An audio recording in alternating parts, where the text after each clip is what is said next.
The work we do at Leeza's Care Connection really is my heart and soul, and it's been Mm, such a blessing in my life.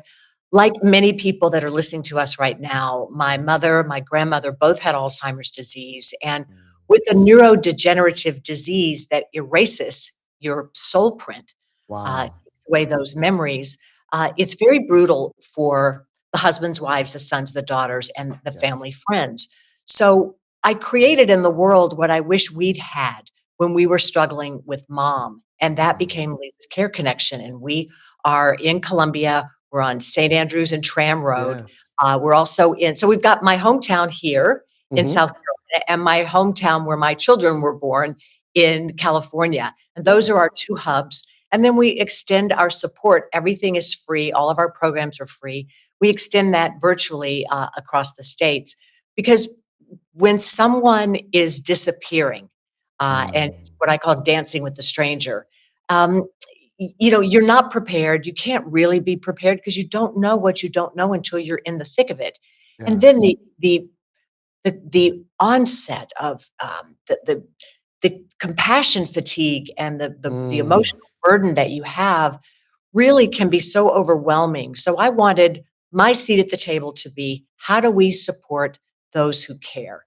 Because Mm. if you take care of those who are caring, better care for the caregivers, you get better outcomes for the care receivers. So our whole philosophy is that you can hang on to yourself even if you're having to let go of someone you love. And Yes. at Lisa's Care Connection, we focus on what's left, not what's lost. Because when Mm. someone is Beautiful. diagnosed, they're still a person with still their hopes, their dreams, their emotions, their experience. They just can't reach all those memories and they can't communicate with you in the way they used to. They're still Mm. there. Yeah, and see, I know very well what you're talking about. My grandmother, in her latter years, she suffered from Alzheimer's and dementia, and Really. so to see a glorious preacher of the gospel, um, battle those transitions and try to find themselves, it can be very, very vulnerable and scary for them. And I think it's very beautiful that you're reaching out to the caregivers because there's so many people who will be watching this episode who will literally who are literally experiencing that fatigue. Caring for a loved one, no matter how much you love them, it can wear you out if you're not careful. So, what would you say to someone who's in the middle of that battle who needs to hear an Mm. encouraging word right now? You're so right. It can wear you out and it can take years off your life. Just Mm, because you're the son, you're the husband, you're the daughter, whatever, and you're doing the right thing, the thing you want to do in your heart, you want to care for this person that you love so much. But mhm. in many ways, it's like a ticking time bomb and it's Yes. erasing years from your life. So our work is to say, what can we do to change that? If we Come don't on. yet have drugs and therapies to change the course of the disease, and we don't, Mhm. what can we do to make sure that the worried well, the people who are caring, Yes. don't fall victim to the same disease? Because if you're caring for someone with Alzheimer's, you are many times more likely to get the disease yourself. And Wow. here's right? That's a really sobering thought, Come and you on. can erase 10 years off your life. So Mm, we look at what can you do, what behavioral interventions are possible. And it's things that we know, but things that are not so easy to execute in your daily life. Getting enough sleep, that's a big one. That's bad come for the on. brain if you don't, Yes. right? Mhm. We're hardwired to socialize, to do what you do, to connect emotionally, spiritually. And when we isolate, it dings our brain. Our brains are not designed to Come be, on. they're not. So socialization is a big one. Nutrition, stress management. You don't even realize, I guarantee you there are people watching and listening to us right now whose shoulders are up like this. They have so much stress around them and they don't even realize how long has it been since you have exhaled and you have felt like Wow. I can let this out Mhm. knowing that there's somebody here. I have a family, I have a community to support you. And it may not be your biological family. Come They may on. have different limits than you. Yes. So instead of spending time saying, I wish my brother would do this and I wish my aunt would show up this way, just Mhm. show up the way you can with the gifts that you have and recognize that taking your oxygen first is the best way to love your diagnosed individual in your life. Wow, that is so incredible. I have another question for you. Obviously, the life that you have lived and the opportunities that have happened for you, I'm sure that your faith has been a strong part of how you've navigated through these journeys. And even with you talking about your mom and your loved ones who have battled with Alzheimer's, how Right. has your faith helped you navigate those storms? Well, I think that it's the foundation, it's the rock, it's the steadying source, it's the reason to keep going when there are days that, especially for people that are in the throes of caring right now, there are a lot of days when it seems just too hard, too bleak.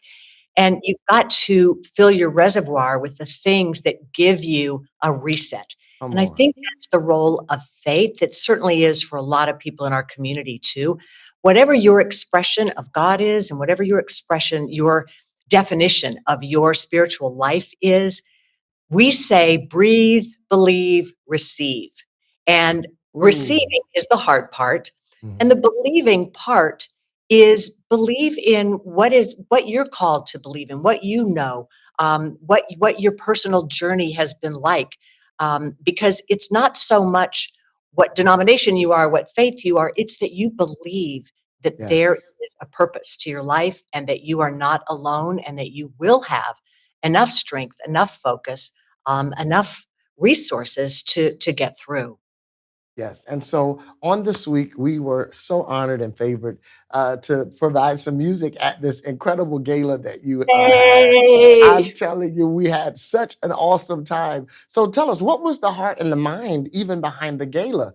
But because like you said, there's so many people who have dealt with so much and even so much loss dealing with Alzheimer's. It was a chance for everybody to get dressed up and enjoy themselves and experience some great music.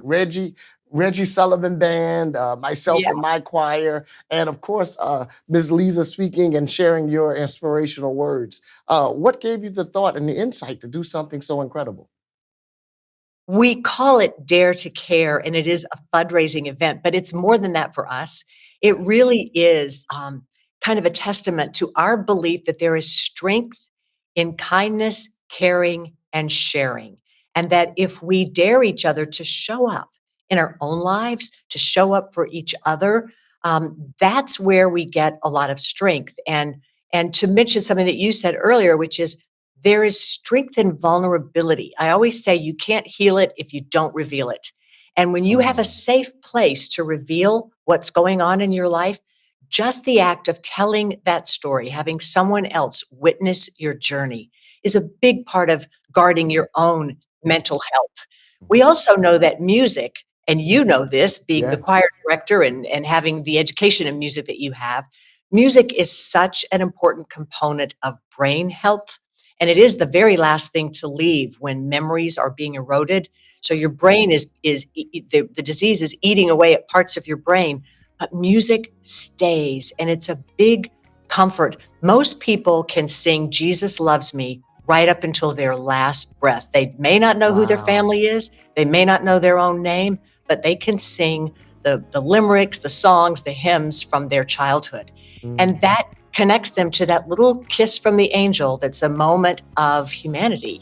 Yes, yes. Well, Miss Lisa, we want to thank you so much for sharing your vision, your incredible foundation, your hope, your faith, and your family with us on today. And I want to thank you for being such a light all of these years.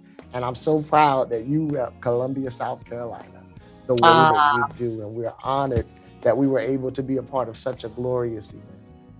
Thank you for having me on, and thank you for blessing us with your talent and your inspiration. We really appreciate it. So, All right.